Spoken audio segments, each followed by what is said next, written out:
Howdy, howdy, folks. It's Donnie here, and today we're going to look at Docker security, except we're going to look at it a little bit different angle than what you're used to seeing it.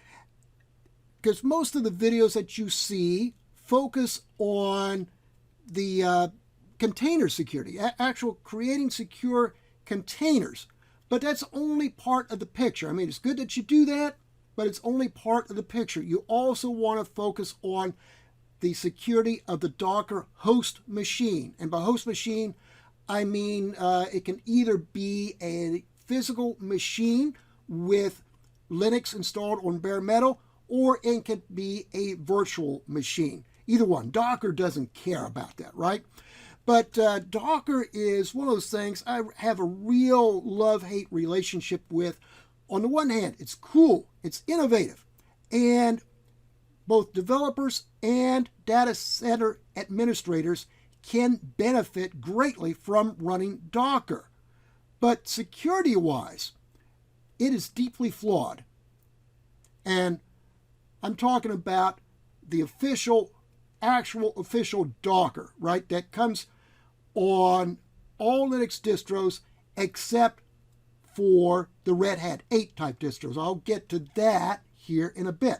But if you're not running Red Hat Enterprise 8 or any of its derivatives, the Docker that you're running is deeply flawed when it comes to security. Now, here's why. When you create a Docker container, by default, the user within that Docker container has full root privileges within that container. And then when you deploy that container, or when you create that container, you can design the Docker file in such a way that prevents the user from having root privileges within it. You just set it up with a normal user account instead and have everything run with a normal user account.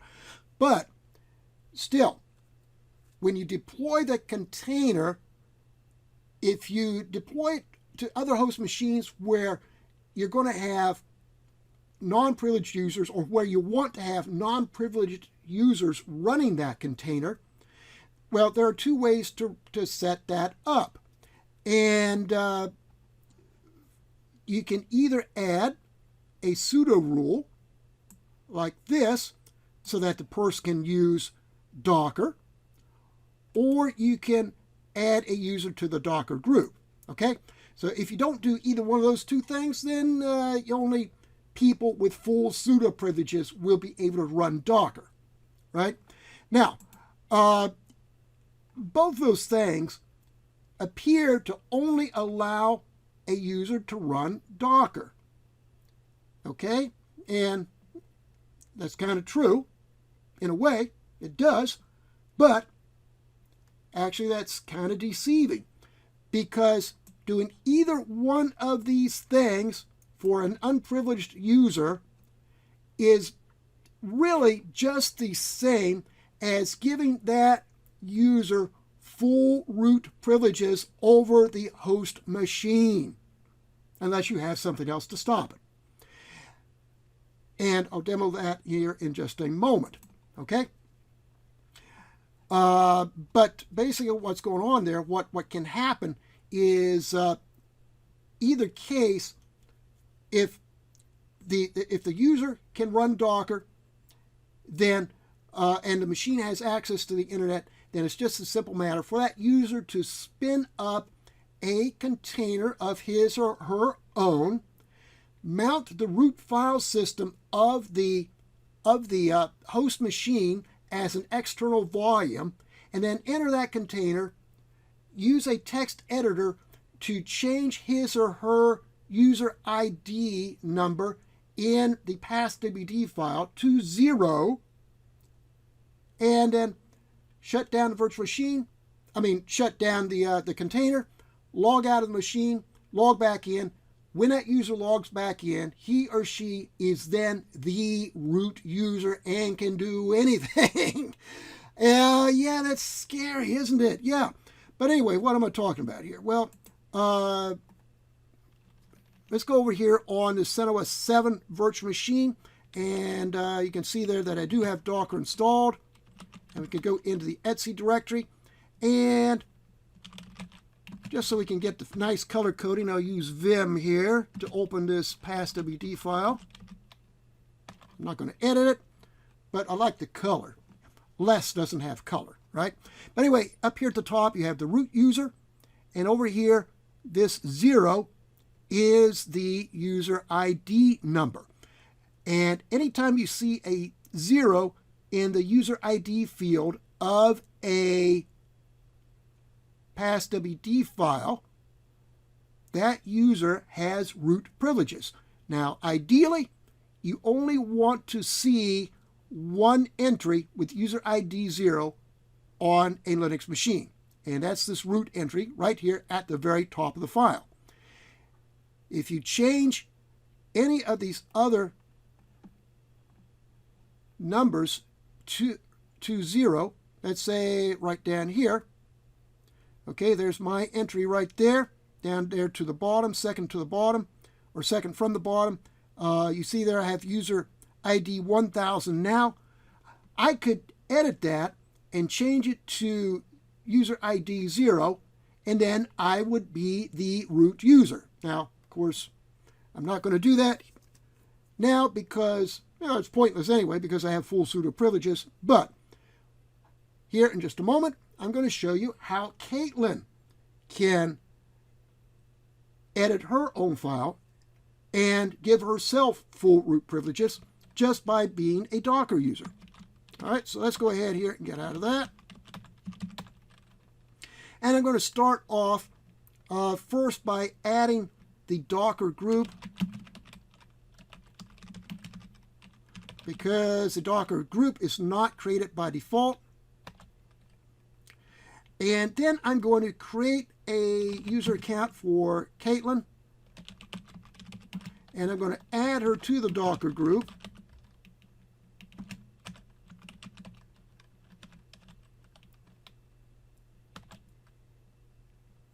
And if I do groups Caitlin, I should see that she's there. Yep, she's there. Okay, she is in the Docker group. All right, so now let's go ahead here and create a container, or have Caitlin create a container. Okay, now first off here, something else I want to mention. Okay, another one of the ways, there are actually two ways here to prevent a user from taking over the system with a malicious Docker container, right? The first is to, the first thing is to, instead of using either Red Hat 7 or one of its derivatives, or any of the other non-Red Hat distros, use either Red Hat Enterprise 8 or one of its derivatives instead. Red Hat Enterprise 8 has its own version of Docker. It's something called podman-docker. Okay, so if you try this demo on Red Hat 8 or CentOS 8 or whatever is going to replace CentOS 8, but then this won't work, okay? And also the other way is to use mandatory access control, all right? So with mandatory access control, or MAC for short, you got two basic types which are in most widespread use. You have AppArmor,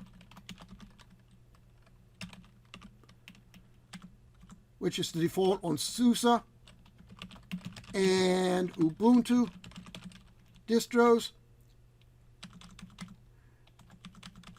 And you have SELinux, which is the default on RHEL type distros.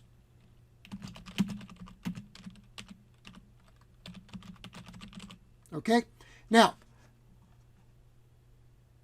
SELinux, even if you're using the original official non-secure Docker, SELinux is going to prevent these problems, which I'm about to show you. AppArmor ideally should, but in reality, it's kind of useless, okay? I mean, you could maybe do it if you take the time to sit down and write a profile for your container, but out of the box, it's useless. So that's why I really, really only recommend running Docker on a machine that's running SELinux, okay? So let's go ahead over here then, and just to show you, I'm going to, okay, first off, you see there that I do have SELinux in enforcing mode. So let's go ahead here and get rid of that.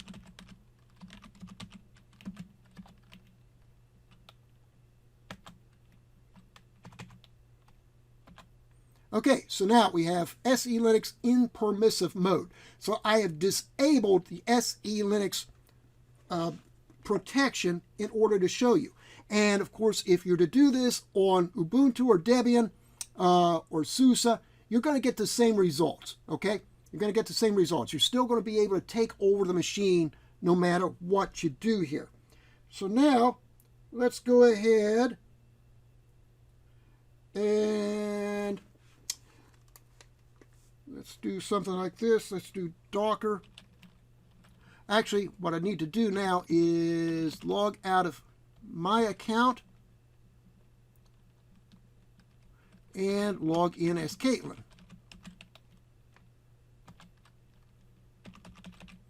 Except that's not going to work because guess what I forgot to do? I forgot to set a password for her. Yay. Yeah, let's do that real quick.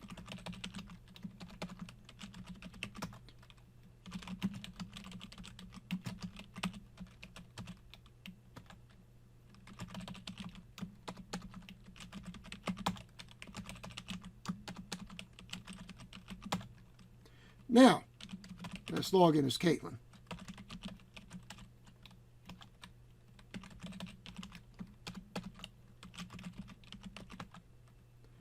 Okay, so, yeah, last failed login. Yeah, I don't care. Okay, so the next thing we'll do is we will have Caitlin create a container, and she's going to mount the root file system of the host machine as an external volume, okay? And it's going to be a Debian virtual machine, and we're going to be on the bash shell when this completes, okay? Now, that did not take long because I already pulled down the Debian image. So that was already taken care of. So now, what we're going to do is do sudo, no, don't need sudo, she's already root, yeah. So we're going to do apt update, and then we're going to install a text editor. And of course, with your Debian type operating systems, you got to do the apt update before you try to install anything. So anyway, let's go ahead now and do apt install vim, because we real men use vim. Of course, you can use nano if you really want to, if you're not a real man. But we real men use vim. All right, so anyway, we're installing the vim. All right, so now we're going to go over and we're going to go into home root, cd into home root, etc, like so. And then she is going to edit the passwd file. And let's go on down here. There's Caitlin. And let's go ahead here then and change this to 0. And save it. Okay, there we go. So now we'll do exit the container. And Caitlin will now exit and she'll log on again.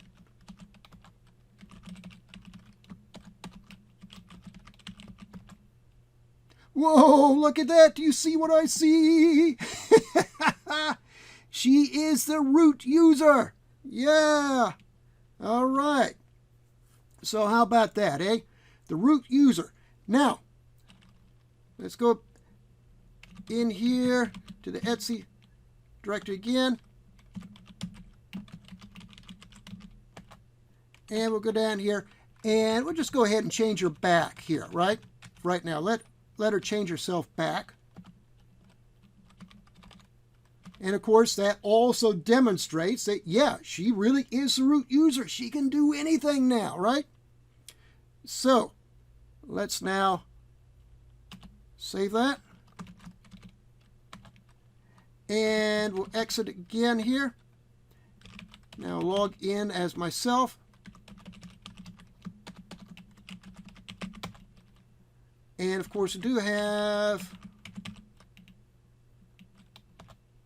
okay, we still have SELinux in permissive mode, okay? So without SELinux protection, Caitlin was able to go in, create a container as just a normal unprivileged user, change your user ID to 0, and then log back in and become the root user, right? Very, very scary. So let's go ahead now and see what SELinux can do for us. And we will put SELinux back in enforcing mode. Okay, enforcing, yay.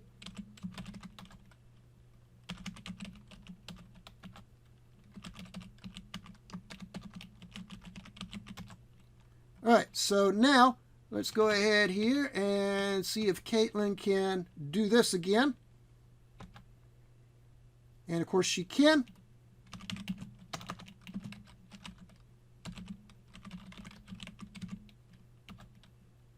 And oops, I forgot to install the text editor, because every time you create a new container or run this container command again, you're actually running a new container or creating a new container.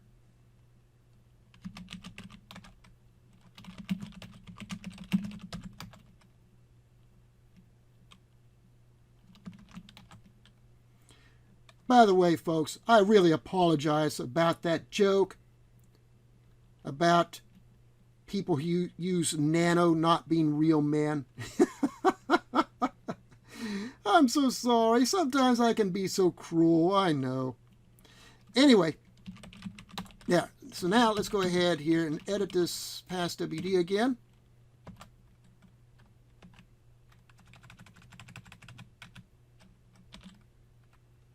Uh-oh, look at this. Look at this. You see down there at the bottom, it says, warning, changing a read-only file. Well, why would it say that?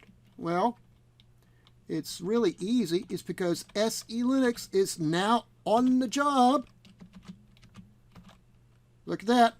Read-only option is set. Add an exclamation point to override. All right, well, let's do this then. Let's try it. Nope. Can't open file for writing. So, yeah. So let's go ahead there and get out of that. We just quit. Oops. And if we go now and look at the Passwd file, we should see that it is still unchanged.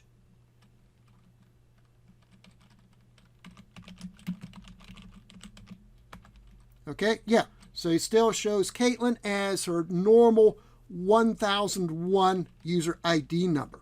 So yeah, SELinux prevented Caitlin from being able to take over the system. So that's a good thing, right? Yeah, I think so. So yeah, the lesson there is to make sure you're running SELinux. And also, I'll show you this here real quick. Let's see here.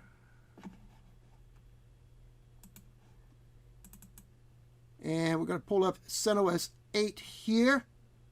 SELinux 8 virtual machine real quick.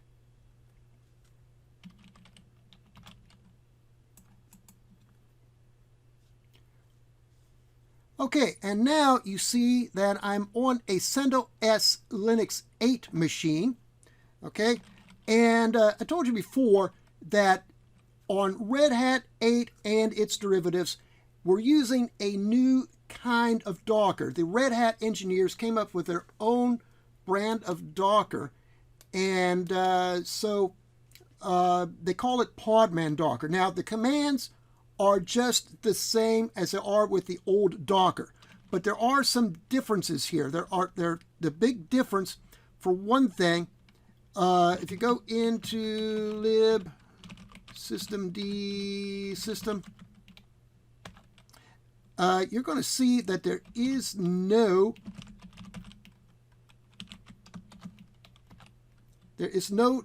Docker daemon. Okay, so the podman-docker runs without a daemon, and it also runs without any without having to use any type of privileges. You don't need sudo, don't need to add a user to the Docker group or anything, right? So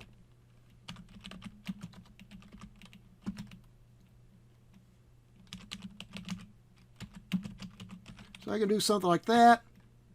And Docker command not found. I guess I need to install Docker. But that's okay.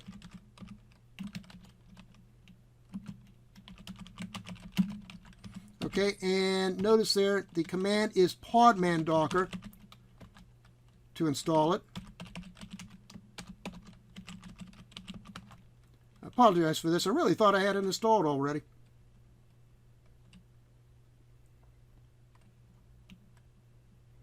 So this will take just a moment here.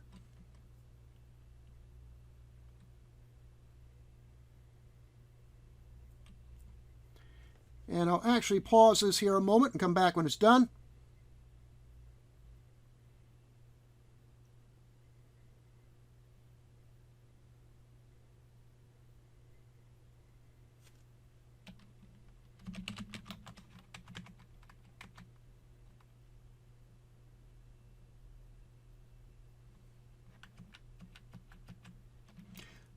Okay, so the installation is done.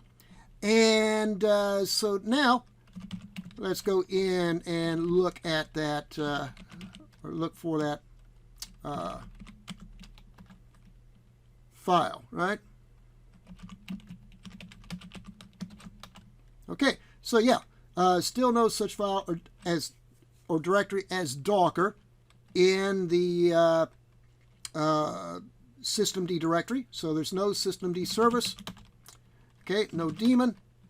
And so we can now see about installing or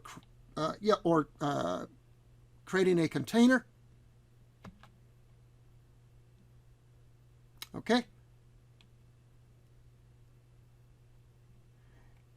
And, oh, I forgot something. Run. There we go. And you see it works the same, right? Now, except it's completely permissionless, okay? I don't need to add myself to a group, don't need to use sudo, anything like that. So, you see I'm in. Now, let's go ahead here and try this. Except, first, let's go ahead here and do set enforce 0. Because I want to show you that with the Podman, you have protection.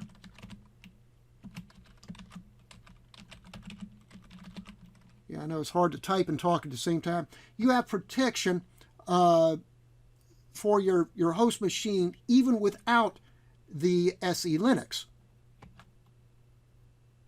All right.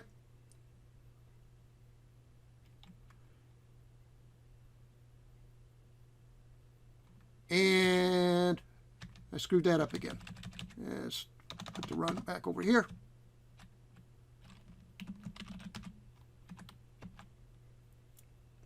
There we go. So anyway, so yeah, I've got my container here. I've got my root file system of the host machine mounted. And we can go ahead here and do an apt update. An apt install vim.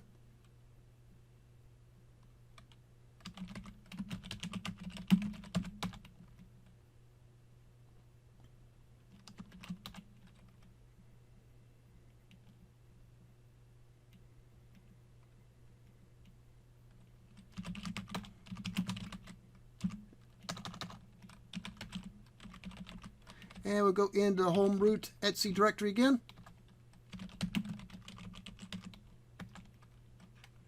Now, if I go down here, let's change my user ID to 0.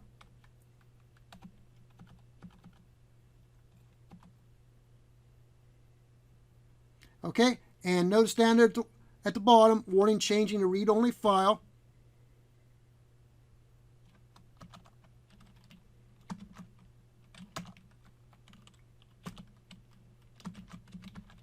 Okay, and again, add exclamation point override.